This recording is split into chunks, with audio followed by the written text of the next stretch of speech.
This portion of the news is brought to you by the new Shell and Lede, designed for extra miles. The Bahamas Crisis Center hosting an exhibit in the mall at Marathon today to promote the message of bully-proofing your child. The message of stamping out bullying is something members of Kiwanis, Bahamas, or Division 22 have also been promoting, so they too assisted in the project this morning. Pamphlets were handed out and persons received general tips about what signs to look for as it relates to bullying. Crisis Center affiliate Tennille Burrows and Councillor Philippa Farrington on the challenges of bullying.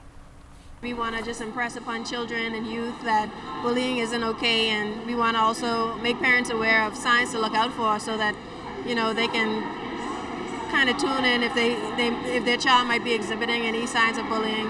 Bullying doesn't only take place in our schools, it also happens in our homes, and it also happens on the streets of our neighborhoods and the communities in which we live. It's very prevalent. One of my colleagues was sharing with me this morning that the statistics actually show that about half of the kids in our primary schools are being bullied, and when we get to our high schools, it's about a quarter of our high school students who are being bullied. Now, anyone being bullied can contact the Crisis Center's hotline at 328-0922. Lieutenant Governor for Kiwanis Division 22L, Andrea White, explains why stamping out bullying has been an important message for Kiwanis. When Sandra Dean Patterson contacted me, I felt it that we should incorporate all the clubs in Nassau to support this cause. I've heard a lot about bullying in schools. During the 100th anniversary of Kiwanis International, we decided that we were going to use my team, Together We Can, Stop the Bullying. So what we did is we comprised both my team and Stop the Bullying together, and we had a t-shirt day that says Together We Can Stop the Bullying. From the crime beat, police over in Grand Bahama are investigating a traffic accident that's left one man dead and another hospitalized. Police say around 2 this morning the accident occurred on Sergeant Major Road, south of Indian Mound Road, where a gray 2006 Chevy Cobalt with 2 male occupants collided into a utility pole. The jaws of life had to be used to extricate the passengers from the mangled vehicle. The male driver of the vehicle succumbed to his injuries at the scene, and the male passenger is said to be listed in serious condition. Back here in the capital, police are investigating 2 separate armed robberies.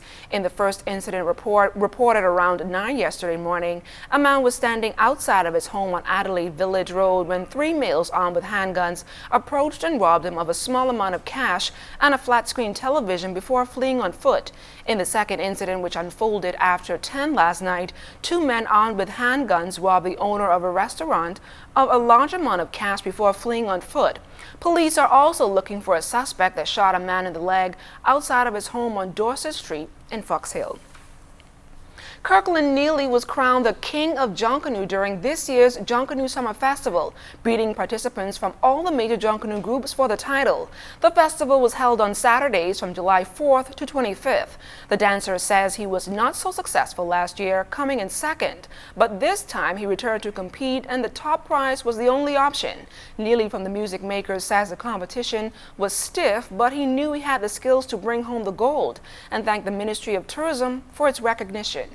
Actually, the criteria they asked for was interacting with the crowd, high-level energy, group interaction, and performance. Well, me coming down the runway, it was so amazing because a lot of tourists was out there and they have never seen something like that, what I present out there, and it shocked the whole Bahamas because last year I actually competed in it and I got second, so I came back to defend the title.